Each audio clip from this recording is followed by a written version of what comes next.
جماعت ہو رہی ہے, لوگ آتے ہیں اور سنتے پڑھنا شروع کر دیتے ہیں, اور ایٹ ٹائم ایسے بھی ہو جاتا ہے کہ جماعت کی نماز چلی گئی اور وہ سنتے پڑھتے رہ گئے. ٹھیک ہے, بہت شکریہ آپ کا, بہت شکریہ. غامدی صاحب پہلا کوشچن لے لیتے ہیں. انہوں نے ایک انٹرویو کا حوالہ دیا اور اس میں کہا کہ نجم سیٹھی صاحب کا, انہوں نے کہا کہ ان کا یہ خیال تھا کہ پاکستان کو اسلام کے نام پر نہیں لیا گیا. ظاہر ہے کہ یہ سوال انہی سے ان کو پوچھنا چاہیے, لیکن آپ ذرا اس کی وضاحت کر دیجئے. اور پھر انہوں نے ایک واقعے کی طرف اشارہ کیا کہ اسلامی نظام اگر ہوتا تو اس واقعے کی کوئی سزا بھی ہوتی. یہ پرانی بحث ہے, ہمارے ہاں چلی آ رہی ہے. میں سمجھتا ہوں کہ اب اس طرح کی بحثوں سے ہمیں ویسے ہی نجات حاصل کر لینی چاہیے. پاکستان کس لیے بنا تھا, کس لیے نہیں بنا تھا, یہ ماضی کے قصے ہیں. سوال یہ ہے کہ ہم مسلمان ہیں. ہم مسلمان کوئی معمولی تعداد میں یہاں نہیں ہے. پاکستان میں ہماری تعداد اس وقت 90-95% ہے. اتنی بڑی تعداد میں جب مسلمان بستے ہیں اور ایک جمہوری نظام یہاں قائم ہے تو ہماری پارلیمنٹ بھی مسلمانوں کی اکثریت کے ساتھ وجود میں آتی ہے. ٹھیک, تو اس وجہ سے اس پارلیمنٹ کو کس نے روکا ہوا ہے؟ میں تھوڑی دیر کے لیے مان لیتا ہوں کہ پاکستان اسلام کے نام پر نہیں بنا تھا. تھوڑی دیر کے لیے آپ اس کو مان لیجیے, اس سے کیا فرق پڑتا ہے؟ سوال یہ ہے کہ اس سے میرے مسلمان ہونے میں کوئی فرق پڑ گیا ہے یا میرے دین پر عمل کرنے میں کوئی فرق پڑ گیا ہے؟ کہ اب پاکستان اسلام کے نام پر بنا ہوگا تب میں نماز پڑھوں گا, اور پارلیمنٹ کو کسی نے روکا نہیں ہے. اور پارلیمنٹ کو کس نے روکا ہے؟ اس کو چاہیے کہ وہ قانون سازی کرے. تو ایک تو میری گزارش یہ ہے کہ ان بحثوں سے اب ہمیں بلند ہو جانا چاہیے, اٹھ جانا چاہیے. مجھے نہیں معلوم کہ یہ بحثیں کیوں کی جاتی ہیں. میرا بھی اس میں ایک نقطہ نظر ہے. میں بھی تاریخی لحاظ سے یہ کہہ سکتا ہوں کہ اصل واقعات کیا ہوئے تھے, قائد اعظم کیا کہہ رہے تھے, باقی لوگ کیا کہہ رہے تھے, مذہب کا استعمال کب شروع ہوا, کب پاکستان کا مطلب کیا لا الہ الا اللہ کے نارے لگے. یعنی یہ ایک پوری تاریخ ہے. ہم ایک اصولی بات کرنی چاہیے. اصولی بات یہ ہے کہ اگر پاکستان اسلام کے نام پر بنا تھا تو کیا, اور نہیں بنا تھا تب کیا فرق پڑتا ہے؟ ہم مسلمان ہیں یا مسلمان نہیں ہیں. ہم مسلمان ہیں تو ہمیں اسلام کے تقاضوں کو انفرادی زندگی میں بھی پورا کرنا ہے, اجتماعی زندگی میں بھی پورا کرنا ہے. اس لیے میں تو بحث یہاں سے شروع کروں گا کہ ہم جب مسلمان ہیں, اللہ کو مانتے ہیں, اللہ کے پیغمبر کو مانتے ہیں, تو ہمیں اپنی انفرادی زندگی میں بھی اللہ کے احکام کی پیروی کرنی چاہیے. اور اگر کبھی ہمارا کوئی نظم اجتماعی قائم ہو تو اللہ تعالیٰ کا اعلان یہ ہے کہ من لم یحکم بما انزل اللہ فاولئک هم الکافرون. یعنی وہ لوگ جو اللہ کے نازل کردہ قانون کے مطابق فیصلے نہیں کرتے وہی تو منکر ہوتے ہیں. تو اللہ کے نازل کردہ قانون کے مطابق فیصلے ہم مسلمانوں کو انفرادی زندگی میں بھی کرنے ہیں, اجتماعی زندگی میں بھی کرنے ہیں. یہ ایک مسلمہ بات ہے. گفتگو اس پر کرنی چاہیے جو قرآن میں لکھی ہوئی ہے, نہ کہ تاریخ کی باتوں کے اوپر اپنا وقت ضائع کرنا چاہیے. رہ گئی یہ بات جو انہوں نے یہ کہی ہے کہ پاکستان میں اگر اسلامی حکومت ہوتی, تو میں ان کی اطلاع کے لیے عرض کرتا ہوں کہ اس وقت بھی بدکاری کی جو سزا ہمارے علماء بیان کرتے ہیں پاکستان کے قانون میں وہی سزا ہے.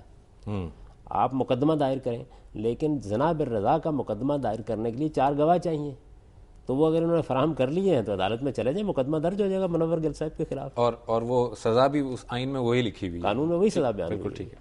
ایک اور کالر ہم شامل کرتے ہیں. السلام علیکم. وعلیکم السلام سر, محمد عرفان ملتان سے بول رہا ہوں. فرمائیے سر. سر میرے 3 کویشچن ہیں.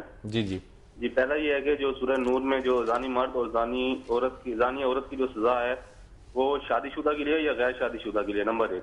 جی نیکسٹ کویشچن یہ ہے کہ جو آگے بیان ہوا ہے کہ جی زانی یا زانیہ نکاح نہ کرے مگر یہ کہ مشرک یا مشرکہ سے, تو یہ مشرک اور مشرکہ پاکستان سے لے جائیں گے یا انڈیا سے لے جائیں گے, اچھا, یا کسی اور ملک سے لے جائیں گے؟ ٹھیک. اور نمبر 3 کویشچن یہ ہے کہ جو جلا وطنی کی جو سزا ہے بڑی, تو جلا وطنی کا ایک شخص کو جلا وطن کر دیا جاتا ہے سزا میں, یعنی کہ زانی یا زانیہ کو, تو اس کے اہل و عیال کی کفارت کون کرے گا اور خود اس زانی کی کفارت کون کرے گا؟ اچھا ٹھیک ہے جی, بہت شکریہ آپ کا.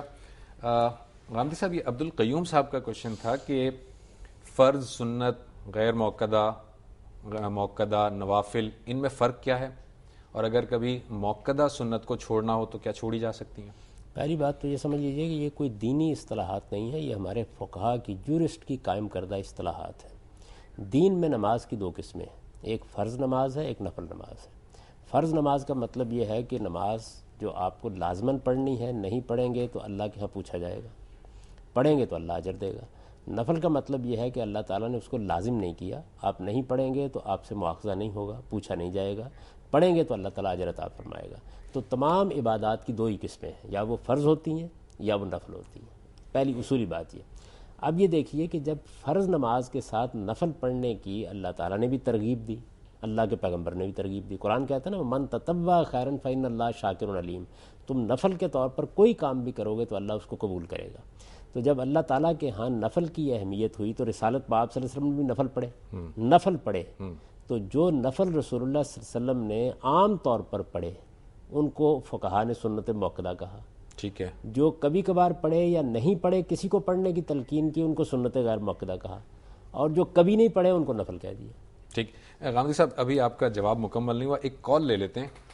السلام علیکم. جی وعلیکم السلام, عمران بات کر رہا ہوں اسلام آباد سے. مجھے یہ بتائیے گا کہ شب بارات کی کیا حقیقت اور حیثیت اور اہمیت ہے؟ قرآن اور سنت کی روشنی میں کہتے ہیں کہ رزق کا فیصلہ ہوتا ہے, موت زندگی کا فیصلہ ہوتا ہے, سفر اور روحیں وغیرہ گھر آتی ہیں. اس پہ برائے مہربانی ذرا وضاحت کر دیں. بہت شکریہ آپ کا. ناظرین ایک مختصر سے بریک سے واپس آتے ہیں اور گفتگو کنٹینیو کریں گے بریک کے بعد.